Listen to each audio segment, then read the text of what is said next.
It's Women on the Ball from the Blue Room, and we're back after an 8-month hiatus. What a year it's been, thanks to the pandemic. Last time we had a chat was with Kirsty Lavelle, with Everton in the community in a very freezing cold Park End. But we're back. We're having a chat with Chany Boye-Hlorkah, forward. However, Everton's number 7. Hailed as a utility player of the future, basically. I'm hearing loads about the fact that you can basically be chucked into any position and smash it. Is that a fair assumption? To be honest, that wherever I'm put, I'll give it 100%. Like, I've been right back, left back, forward, right wing, left wing. The only place I haven't been is in goal. There's time. Yeah. Hopefully I get to stay up the top half of the pitch, but if I'm needed anywhere else, I'll do my job. Incredible. What a November it's been. Never mind, season. I don't want to have to backtrack too much. No doubt, people will see what an incredible start to the season you've had. And I mean, the campaign on the run up. I've got to talk about the cup final. Obviously, the campaign on the run up. I don't know about you guys, obviously as players, but it seemed like the local media and the fan base just rocketed. Really got behind the team. Did you see that from your point of view? Yeah, massively. Like we all the girls, all the staff, like everyone involved, we really did feel the support from everyone around, especially obviously Merseyside, Everton, but even all over the world. Like, we had people from Thailand and America and stuff like that all supporting us. It was amazing, really. We did all feel it, and I think it helped us massively. Obviously, we were gutted not to get the result, but I think the girls put a decent performance in, and we're definitely going to get back there. So yeah. It's a good step. That was something I wanted to ask you. I mean, people have said, the more that I've read about you, in your player file, if you like, before we have a chat today, is that you are blue through and through. I know yourself and Meg Finnegan have been at the club for probably what seems forever. Tell us a little bit about how you got started and your progression up into the first team. Yeah, it is. I feel like I've been there forever, to be honest. So I started when I was a kid, just playing football in school and stuff. And one of the kids' dads said to me, "Mum, you should take her down and play with the little lads team." They were called Mini Dingles at the time. So I went down, and like a few of the kids from my school knew me. So obviously they wanted me on the team, which made me feel even more welcome. And then we were just playing, and I went to I got picked up by Kingsley United, and I went there with Nikita Paris, who used to be at Everton as well. And we both played in that, and we both got picked up at the same time from Everton, just scouted from there. And since that day, I've been here all this time, and yeah. Amazing. I've got some questions, as we mentioned earlier on, from some of the girls at AC Hoylake there. One of the girls in particular, you just mentioned about playing with the boys team then, and having spoken to Kika, even Simone and Lucy to an extent as well. How the landscape has changed in terms of like the opportunities for girls now in football. To be able to progress right the way through. Sophie is part of the under 12s Galaxy team. She's doing a project in school at the minute about gender equality in football, and she wanted to ask you whether things have changed since you started, and do you think it's still improving?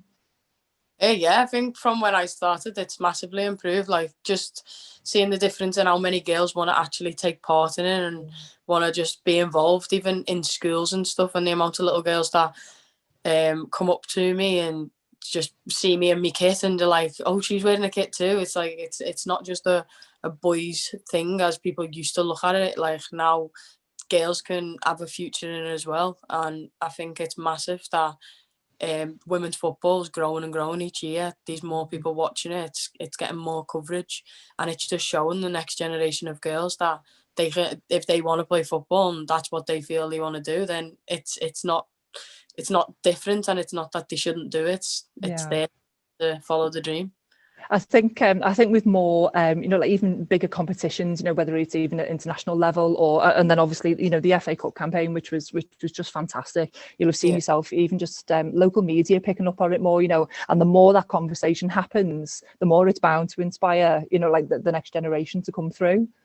Yeah, definitely. Like international level, like with the World Cup, I think it really blew up from there, really, and more people to get involved and just watch the game. Like, I can be in like shops and these grown fellas saying we love watching the women because it's just as good as the men. Of course, like it's a different speed and it's a totally different game, but it's good that these different type of ages wanting to have a look at the game and promote our game too.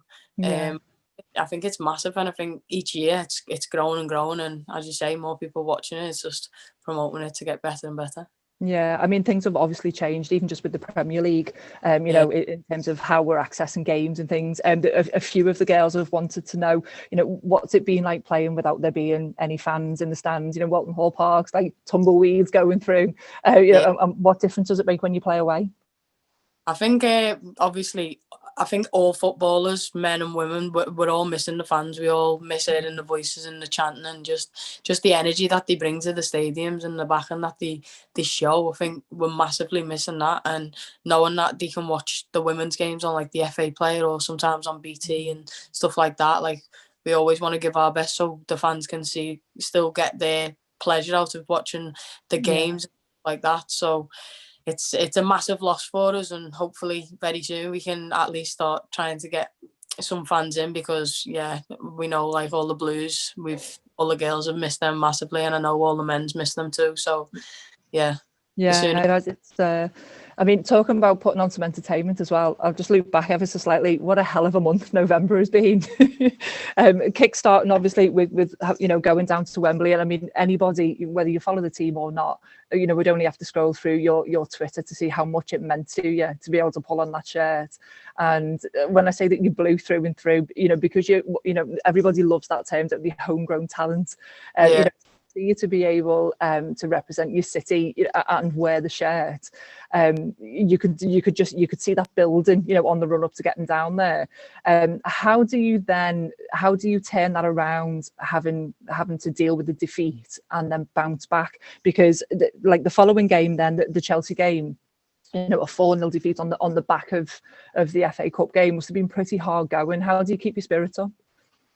I think obviously the lead up to Wembley, the buzz, it was all there, and then to get the loss, obviously for me and for all the girls that was there, the new girls, the old girls, we all felt the same. Like it's a horrible feeling losing any game, never mind a massive game like that. But I think the spirit that we've got in the team now, and the winning mentality that we've got and the standards that we've set, I think they're very, very high. And I think the way that we've showed the football that we can play, it's still there. And we're just going to build on that each week that we can. I think obviously we went down to Chelsea the first half. To be honest, I don't think it wasn't a 4-0 game.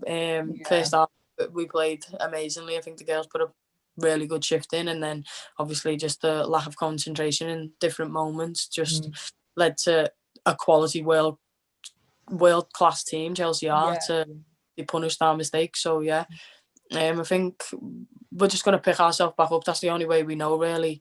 The manager's got us in there, keeping that winning mentality. All the girls have got the same mentality. So we're going to push on, and hopefully the results will come and we keep performing the way that we know we can.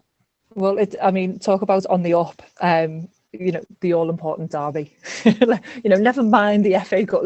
Bring it back around to the derby. When I was talking to Kirsty last, which I think, I think it must have been February, March, for the sleep out. The derby had been postponed again. And then, and honestly, like I've got like a stack of tickets for every time they were reissued for the derby. I've never been so looking forward to the women's derby more in my life. You know, the team, you know, to be able to come back off a couple of defeats there. Obviously, Reading, which was a draw.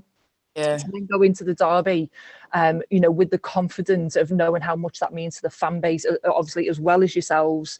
Do you feel like that's like it's something extra of a win when it's a derby win? Does it mean more? Obviously the draw to Reading, firstly, like that felt like a loss to us. Like that's the that we've set this season. Like we don't want to be drawing games. We want to win every game that we compete in. But to turn it around against Liverpool, I think we put a great shift in. Liverpool gave us a battle as well. But I think we should have punished them a lot more than we did. But we got the 3 points at the end of the day. A Merseyside derby, we always want to make sure on that night Merseyside's blue, and that's what we did. Like the girl, we got the job done in the end, and yeah, there was a lot of good performances. I've definitely got to mention little Grace Clinton as well, who started. She's another Scouse girl, the only other Scouser in the team. So I was proud of her. Yeah, it was a special moment for her and her family and stuff, and she performed amazingly. So yeah. Brilliant. There's been quite a lot documented. You mentioned a little bit earlier there about Willie Kirk, about his managerial style. There have been headlines that use the word defiant quite a lot, like in the face of a loss. And I know that having interviewed Willie also earlier in the year, that he won't accept anything other than success, and he's very driven towards that. Is that something that's really come on board with the players? I know it's something that's been documented again, that you in particular have responded really well to. Is that something that does buoy you up after a defeat or after a draw? Yeah, it is. Like, as I say, like Willie's got a winning mentality. Like, he's definitely installed that in all the players, and we know like now our standards that we've set, and just the belief that we've got in ourselves and in this team and the squad. We know that we want to win, and when we've had a good start to the season, and we've been winning the games, we've got that taste of the win now. When we want to just keep that going, so that becomes like a constant thing. We do put pressure on ourselves to do the best as we can every single time we go out on the pitch. So when we don't perform to the standards that we set, we're gutted, and that's including the draws because they are losses to us. But yeah, Willie, he's installed that mentality into all the girls. Everyone will say the same thing. Like, we all want to win, and we don't want to settle for nothing less than the best, really. Amazing. Last time we recorded a podcast, we were on in the middle of international duty as well. Here we are again. How does that break? Does it have an effect on how you come back? I'm conscious of the fact that we've looped back around again. Am I right in thinking that the next fixture now will be Man City? We're hosting Man City at Walton Hall Park next. How then does that mentality that we talk about of coming back around from the FA Cup final, of having had the international break with a few of the girls away, how does that affect, or does it affect preparations of going back into the next fixture? I think with the girls going away on international, I think it breaks it up, but I think it's positive. Like, it gets us like out the environment into a different environment, and you're taking away from the club environment, and you're going away and stuff. But everyone's still got the club and our ambitions in their head. So when they come back, like especially off the back of the 2 defeats and the draw that we had against Reading, I think it's only going to be a positive for everyone to kind of go away, refresh, even though we are still playing football. And then we come back as a group, we regroup, and we go from there, because, as I said, like, our standards, we've set them really high, and all the girls know they can go away to a different environment, but when we come back, we're back to work, and we're back to getting the wins that we want. Amazing. A few of the girls have said how lovely it is that it's almost like for the first time they've got somebody that they can look up to that isn't a male player, essentially. And it's something that we've talked about before on the podcast. How does it make you feel? Now, we've just touched on it a little bit there, and you said, that there'll be Everton fans across the board, come up to you and just go, we love seeing you play. But how does it make you feel that you've kind of unintentionally, in some circumstances, become something of a role model? Do you feel like, is that like a weight on your shoulders? Is it something that that you're very conscious of?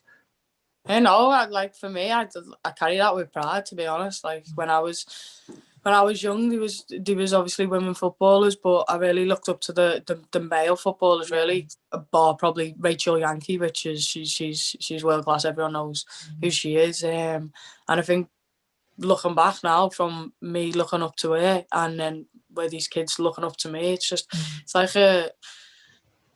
an achievement in some sense. It's just like a proud person to be, really, that these people looking up to me and loving the fact that I've followed my dreams, and they can follow their dreams and get to the highest level a woman can get to. So yeah, they can be playing professional week in, week out, and have football as their job, and it just being normal, and they can follow their dreams. That it is accessible now. Yeah It's amazing. Amazing. Taryn plays for the under-12s Galaxy. She wants to know, what age did you know you wanted to be a professional player? So at what point for you did it go from I'm awesome at this and it's a bit of a kickabout, and did it go to I'm actually really good at this and I can go the distance? At what point did that happen? To be honest, I've always wanted to play football. Like, it's always been my main focus. Like, I can't remember not thinking I didn't want to play or I wanted to be anything else. So I think probably when I got into the centre of excellence and got a little bit older, maybe about 12, and I knew that I didn't want any other job. That's when I wanted to be a professional, and knowing that there was women in the game. They wasn't professional at that time, but knowing that hopefully that the men were professional, that was my dream, to every day wake up and be able to kick a ball and call that my job. So when I was really young, I wanted to be a professional. I've always wanted to be a footballer, so to be able to do that every single day, that's a dream come true. Were your mum and dad and your immediate family, any brothers and sisters, always supportive as well? Was your mum or dad, that person who were always driving you around to footy, or always out to fixtures? Yeah. So my family they always knew that that's what I was going to do. I was going to play football. I was always in the garden kicking the ball around, or actually even in the living room kicking the ball around. Always getting shouted at by your mum, watch the tally. Yeah, that's exactly what happened. Or I was kicking it at the couch and stuff like that. But yeah, my mum's she's done everything with me, from standing in the freezing cold, getting on buses, taking me everywhere. Yeah, without it, where I am. But yeah, so she's probably the main point of me being where I am and driving me to be professional and stick at it no matter what happened throughout. Have you had any time, like through school in particular, or probably any of the teams that you played for when you were younger? Was there a particular coach or anybody who stood out, or like anybody that you think back and just think they believed in me, and they saw that there was some promise there as well to be able to go all the way, other than your mum, obviously, who put the work in? Is there anybody else who stands out when you look back? When I look back, I feel like it's just the coaches at Everton, really. Like when I was when I was young, so I was in year 1, and I used to have, obviously my mum used to buy me trainers to play in the yard with, and I'd kick the soles off them every single week. And this one teacher, Miss Frost it was, and she used to chop the bottom of my soles off, like be flapping, like talking to me. So yeah, she just cut them off. She'd cut it off and say, your mum can't keep buying you them, so weird as well. She can't give me inspiration. Just keep playing no matter what. Like even my shoes couldn't stop me at that point. That's amazing. You were that kid, but your mum was at a wit end, having to buy you trainers and school shoes all the time. Always buying me new shoes, new trainers, and then they had a point. My teacher used to speak to her and be like, we've got to do something here because you're wasting a lot of money just buying it. She must have been mortified thinking you were going into school like nobody owned you. The Kimber shoes. We had a new pair on, thinking, and then come back in after playtime, and the soles being kicked off them. So the rest. I feel for her already. If that started in year 1, God forbid what you were like when you got up into senior school. I know, and so that was Miss Frost at age of, the year of year 1, and then I think it's just Andy Spence and Mo Marley who push me every day in training in the centre, especially Mo. Like there'd be times she'd pull me aside when maybe I was a bit sad that I wasn't playing out with my friends and I was going to training, and she'd pull me aside and she'd be like, this is what you want. And she did believe in me massively. Like she got, I can always remember the time she got Jodie Hanley. She used to be Everton's number 7. So yeah, she got her to get me a signed Rachel Yankee top, and yeah, that pushed me on from there. I was like, oh no way, she's done that for me. I've got to do what I've got to do. Yeah, so, case and knuckling down. Amazing. Olivia, who plays in the under-8s in the Stars over at AC Hoylake, wants to know, how many hours a week do you train normally?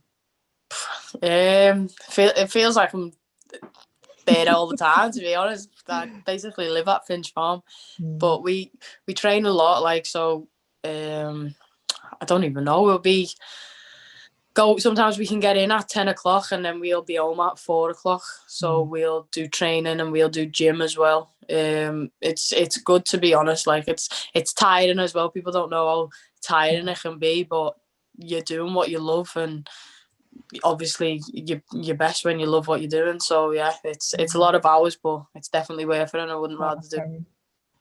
Amazing. Now, it's obviously not always been plain sailing. You know, playing at professional level comes with its pitfalls, namely injuries.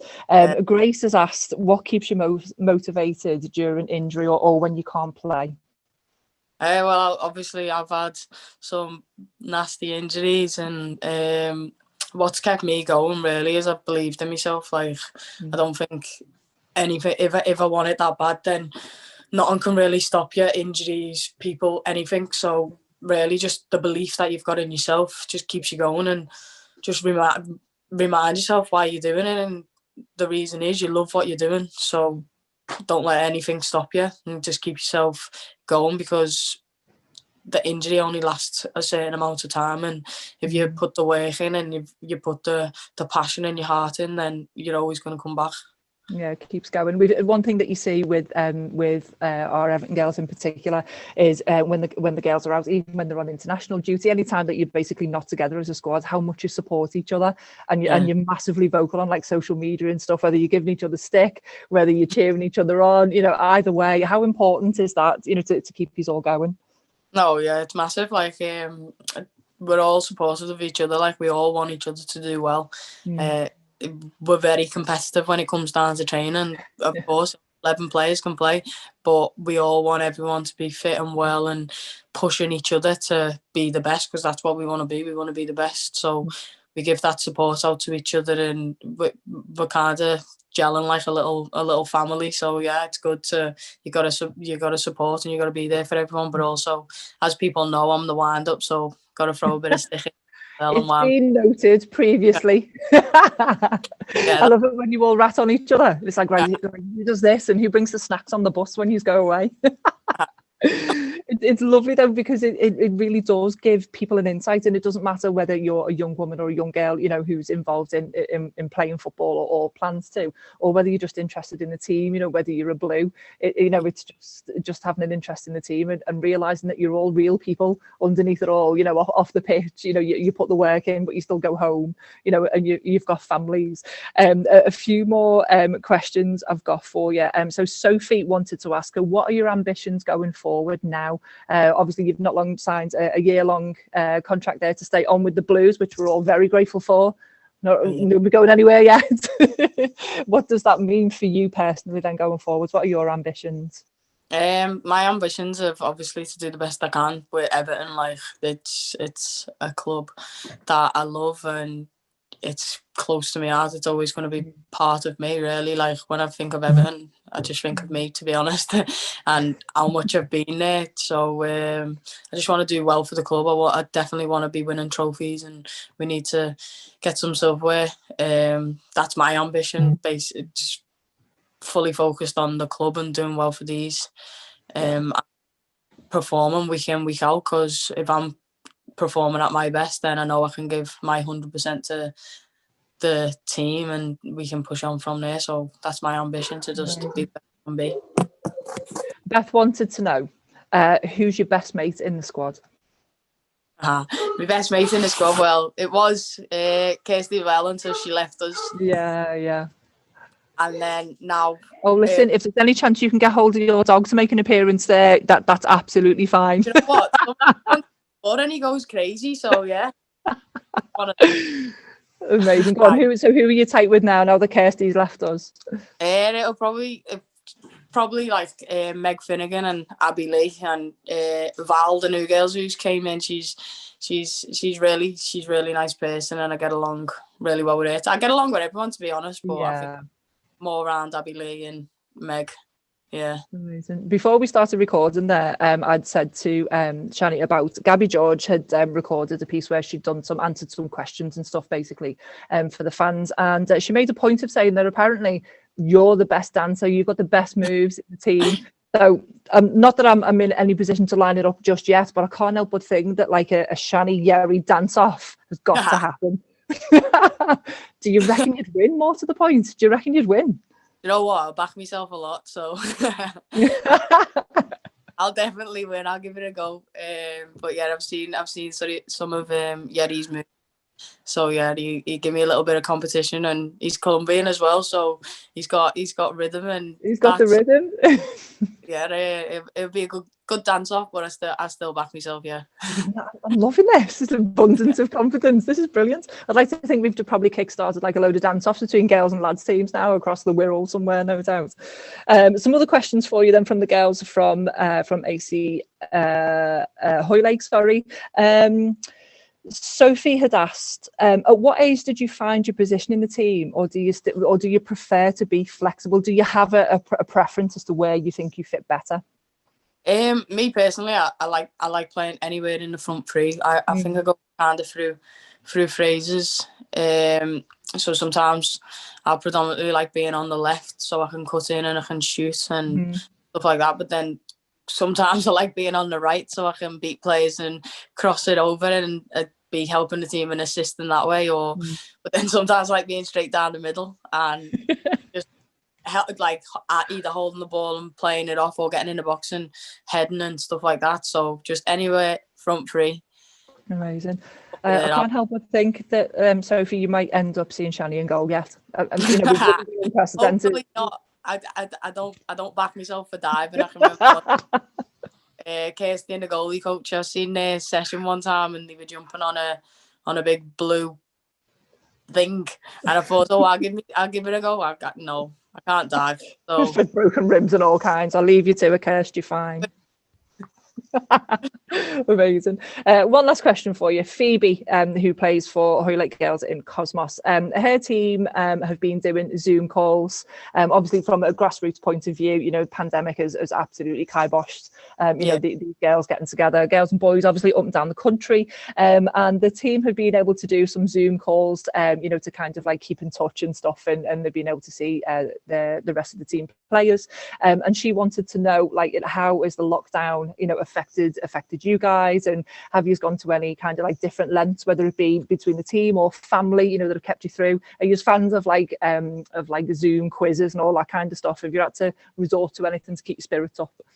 So when the lockdown first started, like with Everton, we had meetings on the Zoom call. It was a bit weird at first because you're in the comfort of your own home. Like, I'd be sitting on the phone on a Zoom call to the manager and the rest of the team, so it was a little bit weird, but it's just what we've got to do right now. So we had a lot of quizzes and just weekly check-ins and stuff like that, just to see how everyone is and just chat to the rest of the team. So it's hard, of course, not seeing people face to face and stuff like that, but it's the time that we're going through right now, and we've got to keep everyone safe, and until we're allowed to be together and stuff like that, then Zoom call and FaceTime is the best possible way. You still get to see them and you still get to see your family and stuff like that. It's just different because it's not in person. Zooming in your pajamas has brought me round to an amazing conclusion. So when we first did this, when we launched this podcast, it was in December last year. I was chatting to Simone, Lucy and Maeva, and asked whether they did the Christmas jammies thing. How I wish now that I'd gotten you, because I know that you know what I'm talking about and why it's a Scouse institution that you get Christmas jammies at Christmas. Yeah. You've got to you've got to have your the law. Jammies, like it's not even Christmas, it's Christmas Eve jammies, isn't it? So you can wait up on Christmas with your brand new set of jammies on, feeling special, going downstairs, opening all your presents. I think it's just, maybe it's a Scouse thing, but yeah, it's something that I'm not going to stop doing. That's life. I reckon I got Lucy and Simone on board. I think Maeva's probably still wondering what the hell I was talking about and why it was important that you had Christmas jammies. You know what? We'll have to get it. She's obsessed with pandas, so I'll have to get her a panda pair of pajamas. One of them onesies. You can put it on. Send you a picture. If Primark's back open again from Wednesday next week, penguin onesie and secret. Do you do Secret Santa in the team? Yeah, we do. We've actually amazing. We've already got that. We've already got it all out. We've all got our Secret Santas. I would tell you, Mum, but of course, then everyone.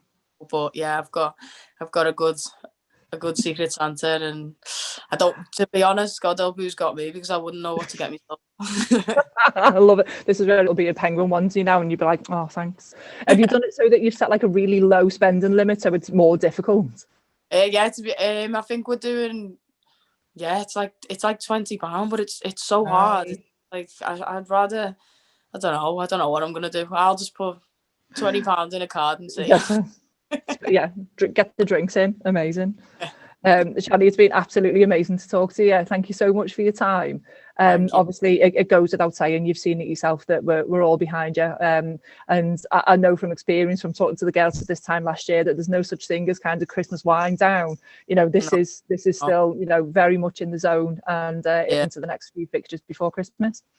No, yeah, definitely. Like, I feel, if anything, we're picking ourselves up and we're going full force, so we can actually have a good Christmas, and then we'll be straight back to it, because we want to do well this season. We want to get to another FA Cup final. We want to break in, be playing Champions League football next season. So we've got high standards and we've got goals we've set, so we need to match them. And yeah.